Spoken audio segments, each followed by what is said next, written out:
Од 25 години живот во ветената земја, ќе рече: на овој свет се е релативно. Според тоа во споредба со други, јас сум успешна, а сепак ако се споредам пак со некој трети, јас сум неуспешна. Се зависи од аголот на гледање. Доколку американскиот сон е да имаш своја куќа и да пливаш секој ден во својот базен, тој сон се оствари. Тогаш првото наше прашање до неа беше: има ли се уште неостварени соништа? Da. Uvijek ih ima. Pa kad ih nema, onda čovjek umre. Ja sam još uvijek živa. Ne, naravno, idemo dalje i svašta bih još ja volila napraviti u glumi, u pisanju i imam mnoge projekte. Убаво ли е да се живее американскиот сон најаве? Лепо е живијет амерички сан тамо, на лицу место. Da.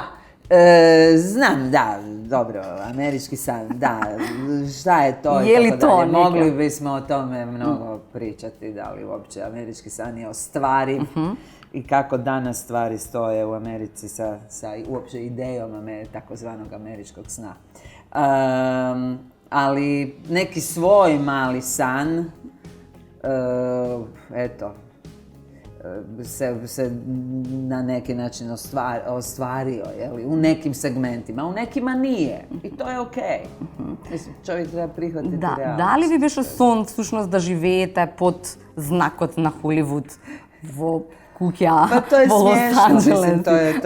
to je donekle smiješno, to je ironično, jel? Ja uvijek kažem Goranu, svom mužu, kad imamo egzistencijalni problem, egzistencijalistički zapravo problem, da ne znamo gdje smo, čovjek se pita gdje sam, zašto sam, onda pogledaš gore, ok, mi smo ispod Hollywood signa, mi smo u Hollywoodu. Što god to značilo, mislim, to su ipak samo metalna slova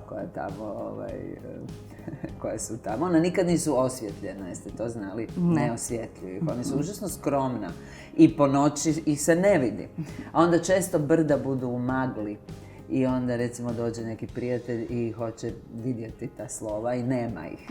Nestala su. Tako, to je isto neka vrsta metafore. Hollywood koji je i nije. Možda je tamo, možda i nije. Да. Посакувавте да станете, не знам, го освоивте, ја освоивте условно само Југославија, тој простор, но потоа кога се случи војната, најлошата работа што можеше да ни се случи, дали очекувавте дека ќе ви се случи убавото во однос на Америка и она што?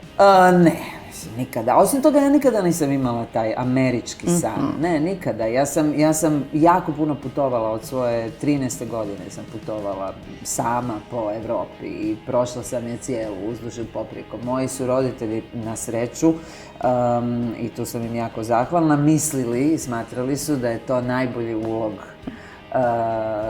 financijski, bilo kakav, u vlastito obrazovanje. A obrazovanje se, po njihovom mišljenju, a i po mojem, sastoji i u putovanju. Jel? Čovjek je dobro načitan i dobro naputovan.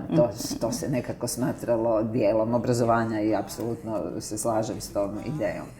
Ali Amerika je uvijek bila neki drugi svijet. Ja sam odrasla u vrlo jednoj intelektualnoj familiji koja je uvijek imala veliku zadršku prema Americi kao najmaterialističnijem svijetu, što je istina. Ali eto, mene je život nekako... Ja sam se zaljubila u New York 85. kad sam tamo bila prvi puta. I tada sam zapravo mislila, to je grad u kom želim živjeti. Ne Amerika, New York. Fascinirao me svojom, sad prevodim s engleskog, diversity. Sve rase, svi ljudi, svi zajedno. I negdje je to moj ideal. Očito taj ideal ljudi koji, stanovnici naše bivše domovine, svakako moj ideal nije bio njihov ideal, zato smo se morali razići. I ja sam morala otići jer je to upravo suprotno svim mojim uvjerenjima i svim mojim osjećajima. Ja mislim da su najzdravije sredine gdje smo svi smiješani i da je ta miješanost zdrava za ljudsko biće. Meni ona treba. I zato mi je New York toliko prijao. pa čak i Amerika. Međutim, sada Amerika ide u nekom drugom pravcu, a druga stvar, ono što ja nisam znala tada, kad sam se oduševila New Yorkom, je da je New York potpuno nešto drugo od Amerike. Drugi odel na Amerika, da. I da postoji mnogo Amerika, jel? Plural. I te su Amerike u sukobu i te su Amerike potpuno različite. Tako da to je sve došlo kasnije, to osvještavanje.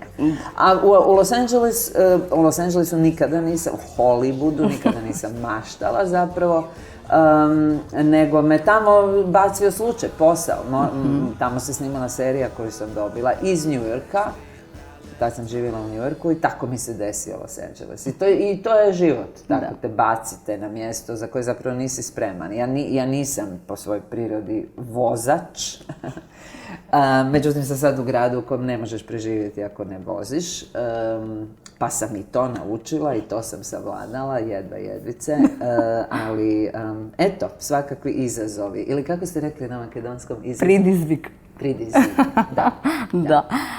Да, но на почетокот бевте и конобар, така, па како се случи во ресторан да бидете толку лош конобар за да ви избркаат од работа? Nisam bila dobra. Izluđivalo me kad je puno gostiju i svi nešto hoće. I uvijek mi je bilo najljepše kad nikog nema. U tom kafeu u kom se nadila. Ali se onda ni ne zarađuje nikakva lova, jel? Tako da je to bio malo sukob interesa. Mislim, jako je korisno u emigrantskom iskustvu izgubiti svoj status i negdje se naći u situaciji gdje nema više te oblatne, nema više te aure koja te okružuje, koja te štiti, točno. Koja te štiti, koja te predstavlja, jeli? Nema ničeg. Ti si naprosto ljudsko biće, baš kao i svako drugo. I to je strašno bolno i jako teško, ali mislim da je za ljudsko biće to jako zdravo. I da konačno vidiš da li možeš plivati, mislim, kad te bace u najdublje more. Да. Зашто не избравте тогаш ако не ја сакавте условно, нели, велите родителите, немаше некој американски сон или така натаму? Зашто не избравте некоја држава во Европа? Зашто Америка? Da, zašto Amerika? Zbog te fascinacije New Yorkom, vrlo jednostavno. Druga stvar, uvijek mi se činilo, tada kad sam prvi puta bila u New Yorku, znači bez ideje da ostanem, nego jednostavno da vidim to, mi se činilo da je Amerika ipak, i to još uvijek mislim, najbolja država za emigriranje, kako bih rekla. Amerika je zemlja emigranata. Mislim, ona je tako napravljena. Prema tome, to je negdje u njenoj biti. I ovo sad što se događa sa Trumpom, jel? To je upravo suprotno. Zato mnogi ljudi misle da je to sad vrijeme, ne znam kako da to prevedem, national emergency. Mislim da negdje je to prijetnja samoj biti Amerike, bitnoj ideji na kojoj je napravljena Amerika, jel? Cijeli Trumpov diskurs i uopće diskurs desnice. Да. Си уште не ви се допаѓаат аудициите, велите фрустрирачки се, не ми се свиѓаат, не сакам да сум таму дел од аудиција. Во Америка аудициите се како на филм, вистински така, седите и...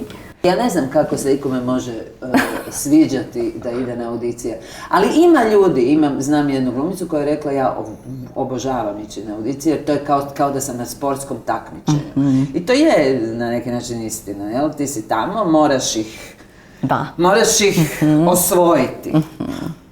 Ali to je strašno. Со што ги освоивте за да ви дадат улога? Ne želim nikoga osvajati, mislim. Da. Pa ne znam, mislim, ja ne znam šta se njima sviđa i ko su uopće oni, jel? Mislim, audicije su neki ljudi koji te više manje ne vide, ne čuju, mislim, mislim, to je uvijek zanimljivo. Mislim, to pričam sa američkim glumcima, dođeš u tu prostoriju neku i sad ti vidiš potpuno različite ljude nego što si ti, koji audiciraju za istu ulogu. За иста? Da istu ulogu. Zato što producenti, odnosno ti koji ti daju posao ili ne daju, nemaju pravu ideju o tome šta bi oni zapravo htjeli. Prema tome tu su i neke jako stare žene, neke mlade, možda čak i ne žene, ljudi svih vrsta, svih rasa i tako dalje. Onda vidiš da je to, mislim, zaista lutrija. Mislim, ti si u Las Vegasu i bacaš te novčiće i slučajno će ili ispasti ili neće.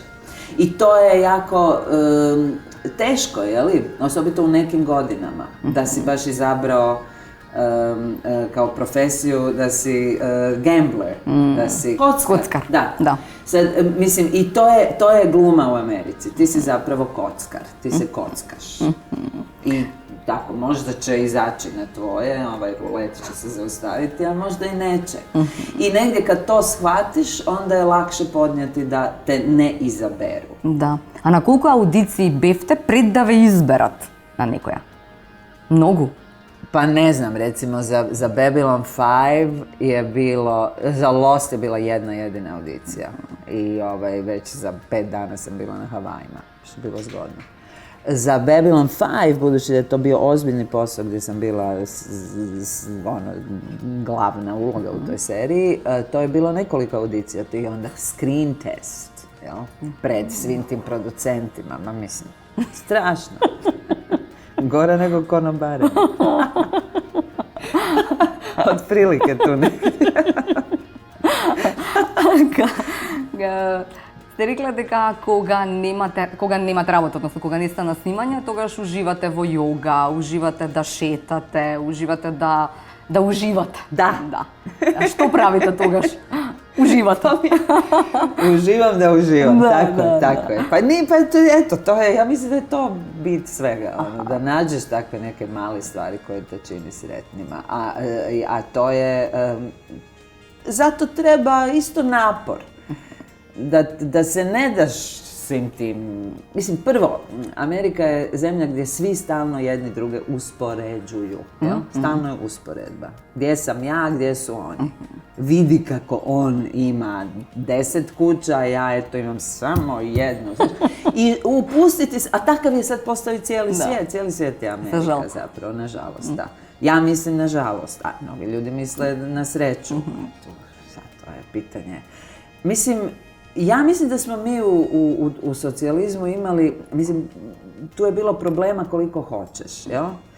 Prvi osnovni problem, nesloboda govora, mišljenja, štampe, po mom mišljenju. Ali to da smo mi, naša generacija, odrasla nekako bez te obsesije novcem i materijalnim vrijednostima. To smatram svojom prednošću, velikom, pred Amerikancima, recimo, jel?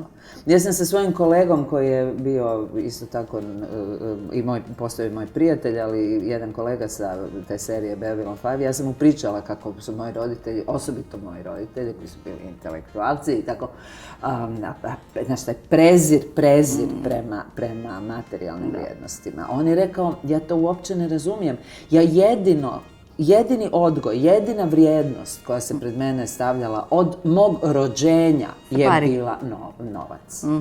E sad. Затоа велите дека домот е таму каде што се книгите, така ве научија вашите? Да, па е, книга. А дали можете на својот Марко да му кажете сега, тој ако добро избројав 98, ако е роден сега ќе полни 18, ако и веќе нема 18. Sad će imati 18, sad će postati odrasli čovjek. Да. Дали можете да му го раскажете барем дел од она што ние, вие особено, јас малце фатив од тој дел на социјализмот или што значеше тоа општество? Може ли преку родителите да се научи некои работи кои што не можеш да ги искусиш? Ne znam da li znate, da mene uvijek pitaju o Trumpu i o strahoti Trumpa i tako dalje. Mislim, s druge strane, Bernie Sanders je napravio čudo u Americi. On je skupio mlade ljude, mislim, većina njegovih glasača su bili mladi ljudi, zapravo generacija mog sina. On je malo sad zakasnio za ovaj izbor, on će imati 18 godina i moći će glasati. Zakasnit će mjesec dana, neće moći glasati na ovim izborima. Ali Bernie Sanders je pokazao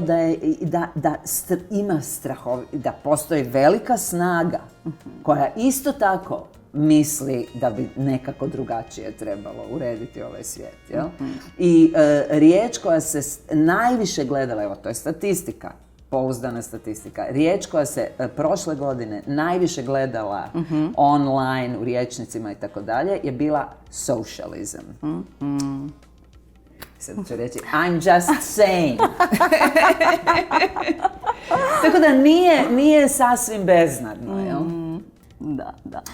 Ali snage sa druge strane su naravno toliko jake i toliko se ne žele odreći svojih privilegija. Парите се најважни според нив и тоа е тоа, да.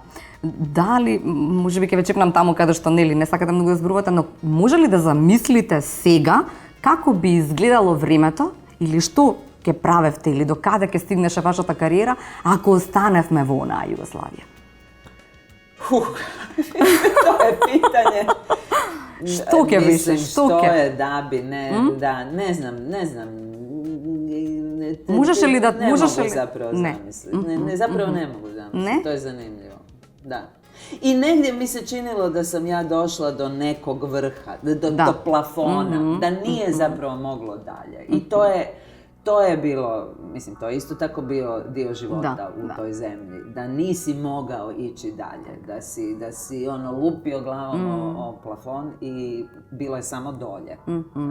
А во едно интервју најдов податок дека велите никогаш нема да им простам, односно не дека нешто, но само острилото се отапува со годините на сите оние кои што ме повредиле како пријатели и соработници. Оштрица, да. Се излизала. Nije да. više да. Kako Vlada Makedonska, nevjerovatno. Da. Kako stvari ipak ostanu u čovjeku nakon svih tih godina. Da. Pa ne, na neki način je sve jednostavnije nego što čovjek misli da je uvijek.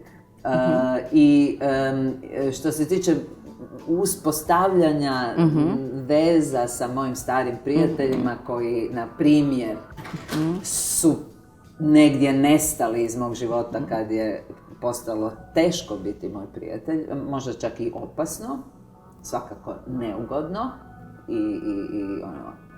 i upotrijebila bi riječ koja vjerojatno se ne da upotrijebiti na televiziji, pa neću.